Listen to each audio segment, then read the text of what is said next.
closest bridges together here on our river trip at Blackfriars. And because they're so close together, over the years, people have given them the nickname of the Tunnel of Love. They say if you kiss a loved one by passing beneath these bridges, the Tunnel of Love, it will grant you at least 10 years worth of good luck. So don't be shy, ladies and gentlemen. You see, as we pass beneath the bridge, you can all pucker up, give your loved ones a kiss. And I won't watch straight away, I promise. We could all do with 10 years good luck, I'm sure. Now, I have heard it doesn't matter if you're not with your loved ones today. I have been told if you kiss your husband and wife, that may work exactly the same. So give it a go. You never know, your love. Any single ladies, I am available. Any single gentleman on board? My good friend Ben driving the boats. He's left his door open, as you can see. That's why we put this tape across, because the men just flood in otherwise, can't control themselves. He's got a lovely smile. Over to your left, dominating the London skyline, St Paul's Cathedral, designed by Sir Christopher Wren. Took over 35 years to build and complete. Sadly, we didn't get to see the masterpiece finish. It does stand at a height of 365 feet tall. Easy to remember, it's a foot tall for each day of the year. Now, if you can see those people at the top of the grey dome roof there, the viewing gallery, my personal opinion, I went up there a couple of years ago now, and you would get the best views all across London. They're not allowed to build and overcast a shadow around Wren's masterpiece, so you get a clear view straight across the city. But to get up there, it might take you about 2 weeks. There's 528 steps, ladies and gentlemen. But it will take you 2 seconds to get down. There's a slide on the other side. The old Bankside Power Station, to your right, now famously known in London as being in the top 5 most visited tourist attractions as the Tate Modern Art Gallery, where you can go to see some of the greatest art from all around the world. And it does tell you also to the top right, the Tate Modern, it is free and open to all. Ladies and gentlemen, that art gallery is completely free to enter.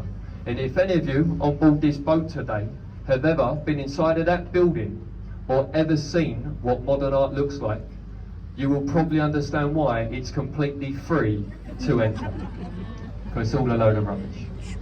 As we pass beneath the Millennium Footbridge, really does block a great view from St Paul's over there to your left-hand side, of course. But if you look over to your right, you see a small, thin, white house. A little red door at the bottom right, finely flagged from the middle. It's actually where Sir Christopher Wren lived whilst building St Paul's Cathedral. And a great view, of course, straight across the river, watching his masterpiece go on. Right next door, a replica of William Shakespeare's Rose and Globe Theatre. The only building in London today to have a licence or permit of being made from flammable materials, having a thatched roof after the Great Fire of London made illegal to do so. As I say, for that reason, it took over 20 years to get planning permission to build it. And you can go inside there to watch one of Shakespeare's many plays in our London summer months, just costing just over £5 a ticket, ladies and gentlemen, which is great value for live entertainment in London today. Now, there's no music, no lighting. It's a fully open-air theatre, so if you go on a rainy day, the old saying from the Globe, the show must go on. They will not stop the show, it will continue even on a rainy day. The bridge in front of us, the Southwark Road Bridge. If you look left and right, ladies and gentlemen, you can see this bridge, it is built into the back streets of the City of London.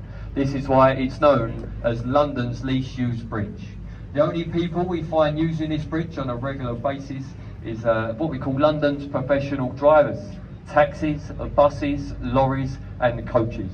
They originally built this bridge to help out with the traffic and the congestion on the old London Bridge just further downriver in front of us. Now if you look to your right, you see a beautiful little pub, red doors and windows. The Anchor Pub at Bankside. Now one of the oldest pubs on this stretch of London on our river, been on that site for well over 400 years now. Shakespeare himself, they say, used to use the attic as a changing room. The original Globe Theatre was actually right next door where that orange and white apartment block is today. And as you can imagine, over the last 400 years, you've had a lot of amazing people visit that pub. Shakespeare himself, Christopher Wren, Samuel Pepys, Tom Cruise, Brad Pitt, and myself, of course. Thank you very much. Very lovely pub. That's where we go after work to do all the research for this commentary that we're giving you now.